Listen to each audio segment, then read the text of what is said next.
이 시간 속의 말씀을 전하기 원합니다.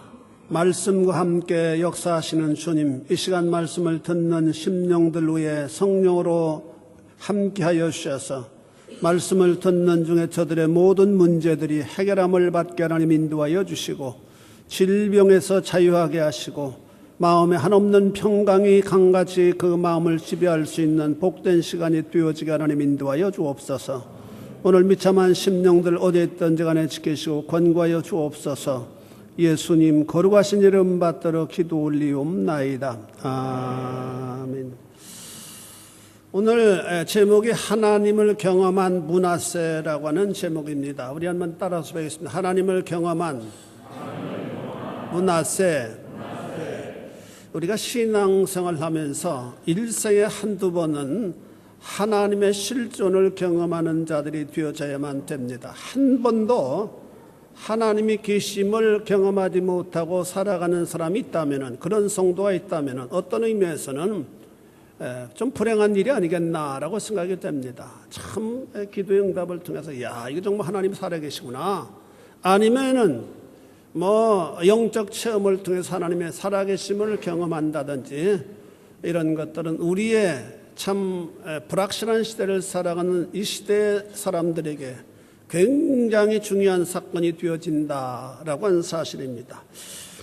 한국에서 친구가 카톡을 하나 보내주었어요. 요즘엔 카톡이나 이런 것들이 굉장히 아주 다양화되어지기 때문에 좋은 점들이 참 많아요. 새로운 소식을 듣고 이런 감사하는 일에 카톡을 열어보았더니 가장 감동적인 얘기라고 하면서 인천에 사는 김대성이라는 분이 슈퍼스타 K에 나와서 노래를 부르는 그런 영상이었습니다.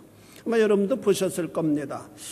그는 음악적인 재능이 있어서 대학을 졸업하고 음악을 길로 걸어가고 싶었지만은 그때 벌써 결혼했기 때문에 아내가 음악을 하게 되면은 아주 춥고 배고플 것 같아서 제발 나 좀 살려줘라 라고 사정하는 바람에 음악의 길을 접고 직장을 다녔다고 합니다. 이제 남매를 모두 다 키우고 정년이 한 2년 남았는데 하고 싶은 음악을 하기 위해서 퇴직을 했다고 자기소개를 했습니다. 자신은 54년생으로 만 59살이 되었다고 합니다. 아마 이렇게 나이 많은 사람이 K-팝에 나오는 것은 아주 극히 드문 일이었을 것이라고 생각이 됩니다. 그는 김광석이 부른 어느 60대 이야기를 불렀어요. 저는 김광석이 누군지 몰랐는데 그 얘기를 손으로 집어넣으려고 해서 김광석에 대해서 쫙 찾아보기도 하고 했더니 아주 상당히 아주 유명했던 사람이더라고요. 제가 없을 때, 저는 그때 당시 서울이 없었기 때문에 잘 몰랐는데, 그분은 나이가 많아서 그런지 노래 자체는 아주 나이가 있어서 매끄럽게 잘 하지는 못했지만은 그 노래에는 젊은이들이 줄 수 없는 삶의 애절함과 고통 그리고 황혼에 이른 노년의 무게가 구절구절마다 배어있는 그러한 마음을 울리는 노래를 했습니다. 눈물이 나오지 않을 수 없는 노래였고 한 심사위원은 우느라고 고개를 들지 못하는 그런 정황을 보았습니다. 많은 청중들도 눈물을 흘렸어요. 특별히 그는 그의 아내가 20년 전에 죽어서 아마 그 남매를 홀로 고난의 계절을 보내면서 양육했던 것 같아요. 그래서 그 아내, 사랑하는 아내, 정말로 보고 싶은 아내를 생각하면서 부른 노래였기 때문에 다른 사람이 부르는 노래들보다는 훨씬 더 울림이 크게 다가왔다라고 하는 사실입니다. 경험이라 이처럼 중요한 의미가 있다라고 저는 생각이 됩니다. 경험과 경험하지 못하는 것은 백지 한 장 차이 같지만은 그 차이는 형언할 수 없는 큰 갭이 있다라고 하는 사실입니다.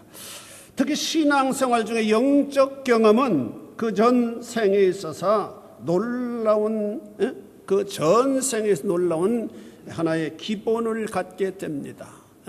그래서 야곱이 힘들고 어려울 때 그 가정사가 말할 수 없이 그 딸 디나로 인해서 딸 디나가 주장아들에게 강간을 폭행을 당하고 말할 수 없는, 그래서 그 오빠들이 거짓말로 주장아들을 속여서 할례를 받게 하고 그래야 우리 딸을 주겠다 그렇게 해서 할례를 받게 하고, 그들이 고통스러울 때 그들을 다 죽이는 그런 불상사 앞에 말할 수 없는 고민을 하고 있었는데, 그때 하나님이 나타나셔서 내가 네게 나타났던 베델로 올라가라 라고 말씀을 하셨어요. 왜냐하면 우리가 인생을 방황할 때, 고난에 우리가 방향성을 모르고 헤매일 때, 하나님은 우리를 향해서 내가 하나님을 만났던 자리, 하나님을 경험했던 자리로 돌아가라라고 말씀하시는 부분들을 우리가 경험할 수 있기 때문입니다. 이 시간 하나님을 경험한 므낫세라고 하는 말씀으로 전할 때 성령의 은혜가 함께 하실 수 있게 되기를 주의 이름으로 축원해 드립니다. 첫째로 하나님을 경험하지 못했던 므낫세의 삶을 말씀하고 있는데, 그는 하나님을 경험하지 못했을 때 불신앙의 길을 걸어갔다라고 말씀합니다. 그 원인을 우린 추론할 수가 있는데, 그는 왕에 오를 때 겨우 12살이었다고 말씀합니다. 믿음이 뛰어났던 아버지 히스기야 왕이 어린 므낫세를 제대로 신앙교육을 시키지 못했던 것이 아니었겠는가라고 우리가 추정해 볼 수 있습니다. 우리는 우리의 자녀의 세상 학문에 대해서는 열심을 다하여 교육하지만은 더 중요한, 어떤 의미의 세상 학문보다 더 중요한 신앙 교육에 대해서는 간과하는 경우가 많습니다. 구원의 확신이 있든지 과연 하나님 기뻐하신 믿음을 소유했는지에 대해서는 관심을 덜 가지게 된다라고 하는 사실입니다. 그래서 그런지 우리 현 집사님 얘기를 들어보니까 자유여행 나오는 사람들 가운데 40-50명 가운데 교회 다닌다고 하는 사람은 4명, 5명에 불과하다고 하는 얘기를 들어봤습니다. 옛날 같으면 굉장히 많을 텐데 요즘에는 교회 다니는 사람들이, 청년들이 굉장히 수가 줄어들었다라고 하는 불행한 소식들을 우리는 동서남북으로부터 듣게 되어진다라고 하는 사실입니다. 신앙에 대해서는, 자녀의 신앙에 대해서는 별로 중요성을 못 느낀다. 명문대학에 들어가는 것에 대해서는 뭐 밤잠을 자지 않고 부모들이 노력을 기울이지만은 더 중요한 영원히 살 수 있는 영혼에 관한 문제는 우리가 소홀하게 대하는 경우가 참 많다라고 하는 사실입니다. 여러분 안 그렇습니까? 아마도 히스기야 왕도 그랬는지 모릅니다. 그는 철저하게 하나님을 잘 섬겼던, 그렇게 믿음이 출중했던 사람이 전무할 정도로 이스라엘 왕들의 상황을 살펴볼 때 그렇게 투철한 왕이었지만은 정작 자기 자신의 자녀들에게는 별로 그런 영향을 끼치지 못했던 왕이었다라고 하는 사실입니다. 뿐만 아니라 가정을 제대로 돌볼 수 없었는지도 모릅니다. 히스기야는 유다의 왕이었습니다. 그는 신앙의 아주 위대한 개혁자였습니다. 므낫세의 할아버지가 신앙의 바른 길을 걸어가지 못했기 때문에 이 유사가 말할 수 없이 국가적으로 피폐함을 당했는데, 이런 부분을 안타깝게 여겼던 히스기야는 왕이 되자마자 가장 우선적으로 신앙의 개혁에 기치를 들었다라고 하는 말씀입니다. 그래서 먼저 무너진 성전을 수리했고 백성들이 거국적으로 유월절 절기를 지키도록 권장했다라고 하는 말씀입니다. 이런 일에 올인하다 보니 자녀 교회는 소홀했는지 모릅니다. 이런 일은 요즘에도 종종 뉴스가 되잖아요. 대형교회 목회자의 자녀들이 삐뚤어지는 경향이 굉장히 많습니다. 교회가 클수록 너무 바쁘게 되고 가정을 돌볼 수 없기 때문에 그럴 수 있을 거예요. 이런 상태로 자랐기 때문에 므낫세, 하나님에 대한 신앙이 없었던 것 같아요. 그것은 나라를 엄청나게 힘들게 만드는 원인이 되었다라고 하는 사실입니다. 하나님 신앙을 가장 중요하게 여기도록 세워진 나라였는데 그 나라의 지도자인 왕의 신앙이 없었다라고 하는 사실은 국가의 운명을 엄청나게 힘들게 만들 수 있는 가능성 있는 존재였다라고 하는 사실입니다. 그는 악한 길을 걸어갔다고 말씀합니다. 그래서 하나님께서 싫어하시고 미워하시는 길이었습니다. 이방 사람의 가증한 일을 본받아 부친이 헐어버린 바알과 아세라의 목상을 다시 일으켰습니다. 하나님의 전에까지 그 우상을 세웠습니다. 그리고 하늘의 1월 성신을 섬겼다라고 말씀합니다. 어찌 이런 일이 있을 수 있을까요? 그는 우리가 하나님의 분명한 신앙을 지키지 못한다면, 지니지 못한다면 누구나 그럴 수 있다. 우리도 그럴 수 있어요. 분명치 못한 신앙은 불신앙과 잇대어 있는 것이기 때문입니다. 그렇다면 여러분은 어떻습니까? 여러분은 참으로 분명한 신앙을 붙잡고 있는지요? 분명한 신앙, 나의 모든 어떤 것보다도 우선순위를 둘 수 있는 신앙, 그런 신앙을 여러분들이 붙잡기만 한다면 여러분의 미래는 걱정하지 않아도 된다고 하는 사실 저는 확신 있게 말씀드릴 수 있습니다. 하나님이 축복하세요. 믿으시길 축원합니다. 두 번째로 위기 중에 하나님을 붙잡은 므낫세입니다.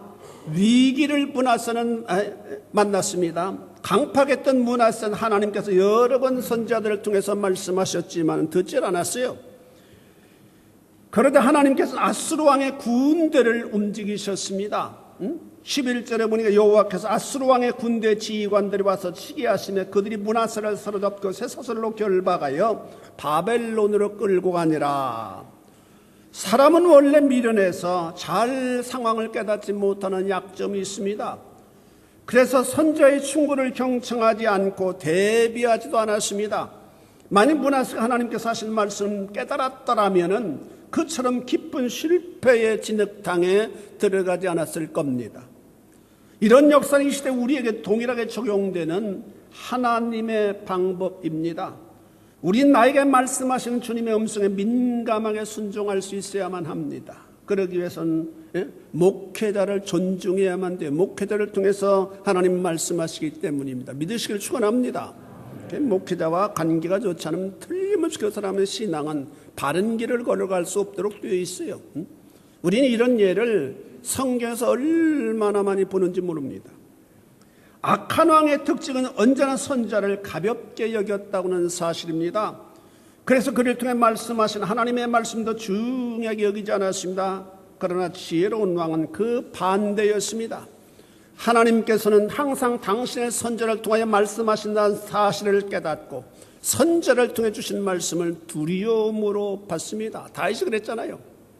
왕권을 가지고 한 말 한마디면 나단 선지자를, 자기를 아프게 만드는 나단 선을 죽일 수 있었지만은 나단 선지자가 하는 말씀이 바로 하나님의 말씀으로 들었기 때문에 그 말씀을 들었을 때 보호자에서 내려와서 무릎을 꿇고 하나님 앞에 회개하고 통회했다. 그러므로 말미암아 하나님은 다윗을 용서하시고 다윗의 왕권을 든든하게 붙잡아 주셨을 뿐만 아니라 다윗의 삶을 복되게 하셨다라고 하는 사실을 우리가 역대상의 기사를 통해서 배우지 않습니까?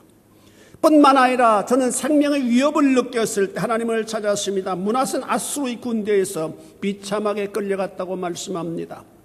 중한 죄수의 몸으로 쇠사슬로 결박당까지 했습니다. 쇠사슬이라고 하는 말씀은 다리를 족쇄를 채운 것을 의미합니다. 일국의 왕이 다리에 족쇄를 채워서 바벨론, 지금의 이란 땅으로 끌려가서 얼마나 비참한 일입니까?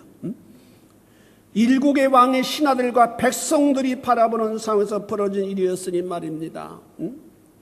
마치도 인조가 남한산성에서 청태종에게 3번 꿇어쳐라는 것과 방불한 참으로 비극적인 사건이 아닐 수 없었습니다. 더구나 이런 굴욕도 굴욕이었지만 자신과 모든 가족을 죽이지 않을까 하는 공포감에 시달려야만 되었습니다. 하나님을 멀리하는 사람은 항상 이런 공포에 사로잡히는 삶을 살아간다라고 하는 사실입니다.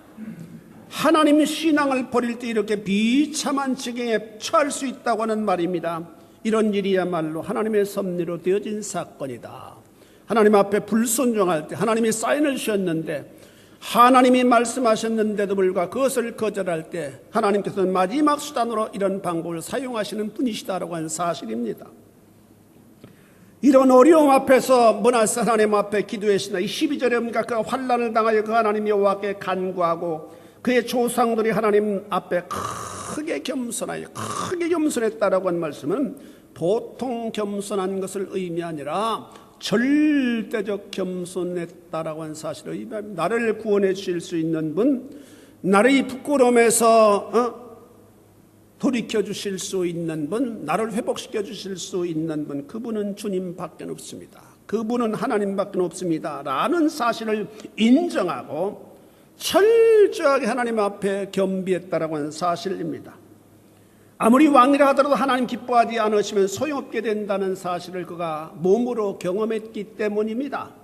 사람들은 하나님 보실 때 하찮은 대상 때문에 교만한 경우 얼마나 많이 있는지 모릅니다. 물질 좀 다른 사람보다 상대적으로 많다고 얼마나 교만합니까? 지위가 좀 높아질 때 얼마나 교만합니까? 인기가 좀 많아질 때 또 얼마나 다른 사람들을 무시하고 교만합니까? 그러나 이런 것들 어쩌면 모래성을 쌓는 것 같이 허무한 것입니다. 어떤 분이 그런 얘기를 했더라고요. 자기가 높은 지에 있었다가 청와대 비서관에 있다가 내려오니까 너무나도 참으로 그 지위라고 하는 것이 하찮은 것이라고 하는, 자기가 그런 자리에 있을 땐 수많은 사람들이 자기에게 찾아와서 굽신거리고 만나려고 했는데 그 자리를 내놓으니까 그냥 완전 야인들하고 아무도 카페 한잔 먹자고 한 사람이 없을 정도로 완전히 밑바닥으로 떨어진 자신의 모습을 보면서 이 권력의 속성이라는 것이 이렇게 무상하구나라고 하는 사실을 깨달았다고 글로 쓴 것을 제가 읽어보았습니다. 그런 거예요. 이런 것들은 하루아침에 흔적도 없이 사라질 수 있는 것들입니다. 성도 이런 세상적인 것으로 인해서 교만하게 되어 하나님의 은혜의 자리에서 벗어나지 않아야만 된다, 일탈하지 말아야만 된다라고 하는 사실입니다. 문하세는 이런 세상적인 것들이 자신을 지켜주지 못한다고 하는 사실을 깨달았을 때 얼마나 비참한 생각이 들었을까요? 이런 비참한 상황에서 기댈 수 있는 분은 하나님밖에 없음을 문하세는 비로소 절실하게 깨달았습니다.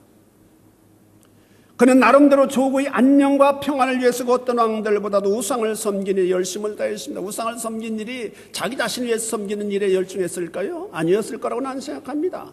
자기가 그 왕의 자리에 앉았기 때문에 조국의 번영을 위해서, 조국의 굳건함을 위해서, 조국이 좀 더 백성들이 잘 살도록 하기 위한 수단으로 우상을 만들었고 우상을 섬겼고 우상을 장려했던 것이 아니었겠는가라고 생각이 됩니다. 우상이라는 우상을 저는 다 세워보았고 신접한 자, 박수까지도 점찍은 사람들까지도 가까이 했습니다. 자기가 만든 우상을 자기가 아로새겨서 하나님의 전에까지 세울 정도로 열심을 품었습니다. 그러나 그 결과는 유다가 든든한 국가가 되기는커녕 오히려 한없이 약한 나라로 전락되고 말았다라고 한 사실입니다. 더더구나 아수르의 미움을 받아 비참한 상황으로 떨어지게 되었습니다. 이런 상황을 통해 우상을 섬긴 일은 헛된 일이구나라고 하는 사실을 절실하게 깨닫게 됩니다. 그래서 그가 할 수 있는 마지막 도전, 그것은 하나님을 찾는 일이었습니다. 하나님에 대해서는 자기가 어릴 때 아버지로부터 수없이 들었던 대상이기 때문입니다. 한 번도 경험하지 못했던 하나님입니다. 우상은 쉽게 볼 수 있고 만질 수 있는 대상이지만은 하나님은 오직 믿음의 눈으로만 볼 수 있는 분입니다. 그래서 쉽게 다가갈 수 있는 우상에 아마도 문하세는 편향되었는지 모릅니다. 그러나 그것이 소용없다고 하는 사실을 깨달았을 때 문하세는 주님을 찾았다. 이런 일들은 우리 주변에서 아주 흔하게 일어나는 일들입니다. 우리가 잘 아는 어거스틴도 그랬습니다. 그가 어릴 때부터 만이교에 탐닉했습니다. 그러나 영혼의 기간은 더욱 심화되었습니다. 그의 방황은 어느 날 정원에서 끝나게 되었습니다. 깊은 영적 고민을 하고 있는 중에 담 너머에서 아이들이 부른 동요 노랫소리가 들려왔습니다. 그 동요의 노랫말 아주 단순했습니다. 들어봐 읽어봐라고 하는 반복적인 노래 가사였습니다.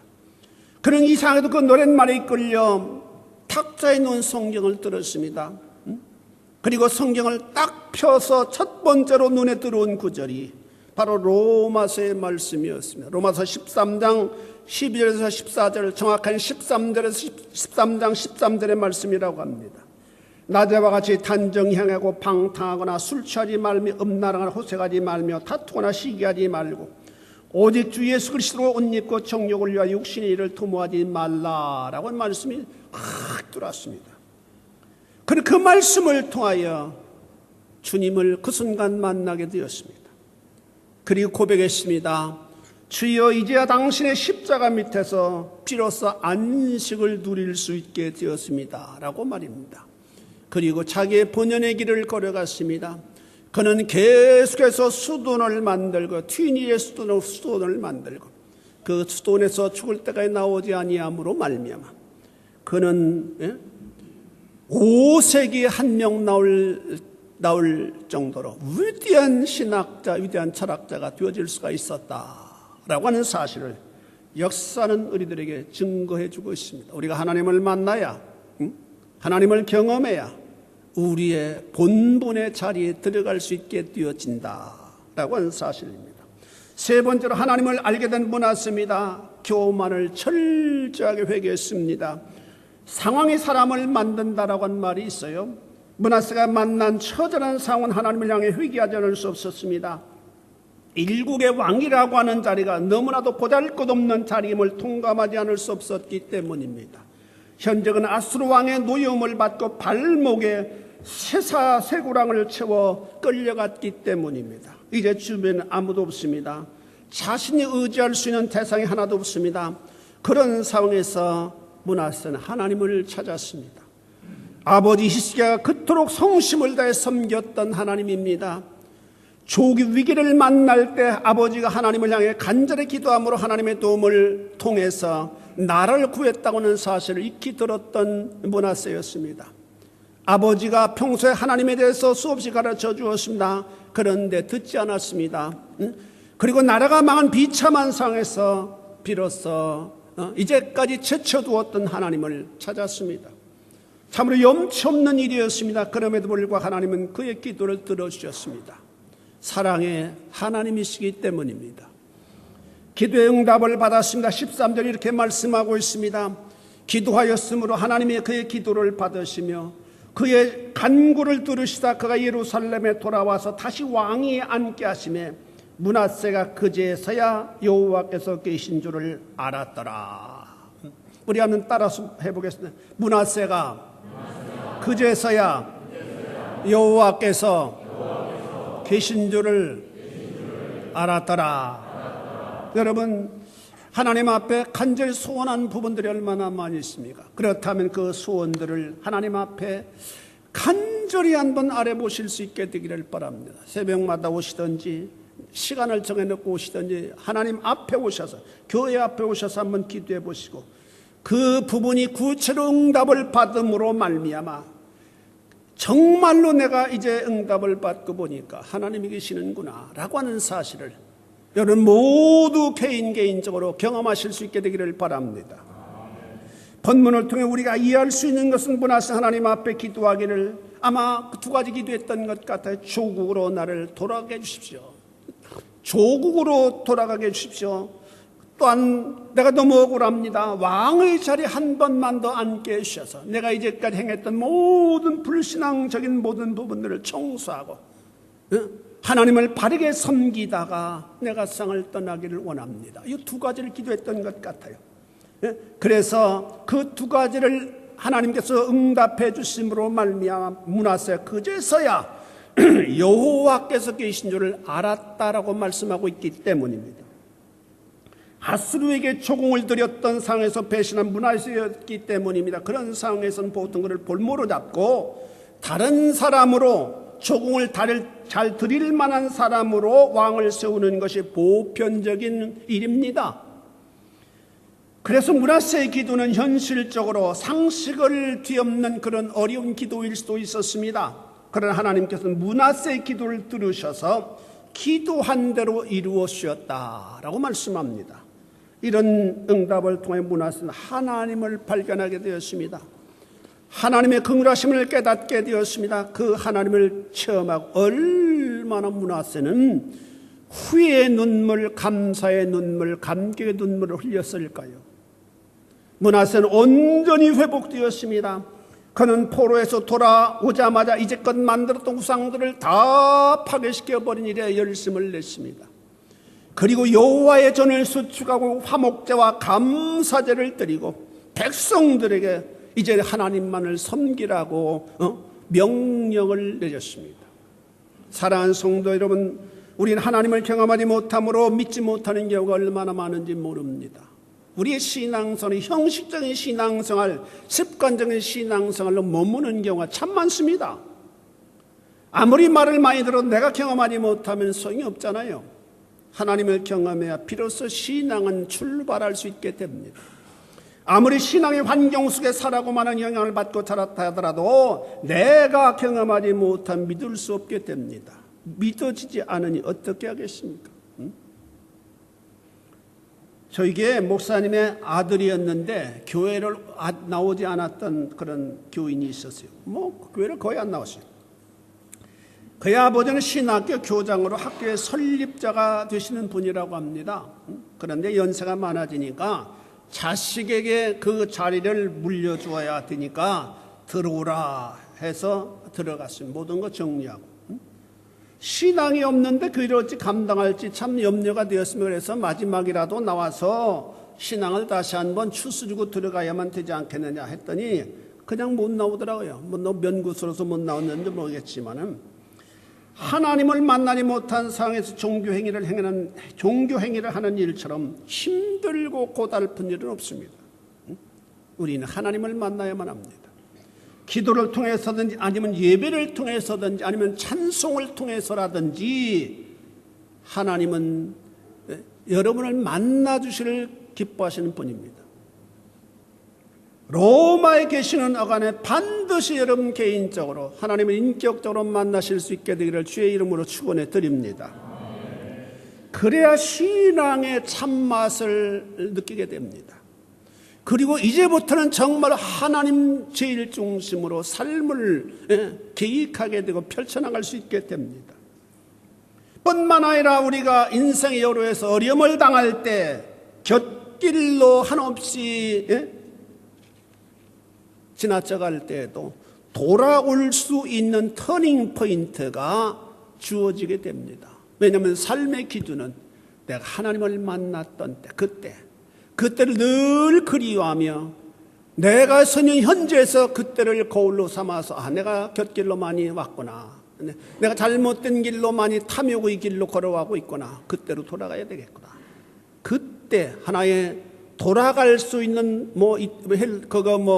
돌아갈 수 있는 바로 그 자리, 그걸 라틴어로 모멘툼이라고 한다고 합니다. 모멘툼, 돌아갈 수 있는 자리, 그 자리가 누구에게나 성도에게 주어져야만 됩니다. 그래야 그 사람은 험한 이 불확실한 시대를 살아가면서도 분명한 모멘tum의 자리를 기억하기 때문에 회복되어질 수 있습니다. 바로 업계인 여러분 모두에게 그런 삶의 편린이 주어질 수 있게 되기를 주님의 이름으로 축원해 드립니다.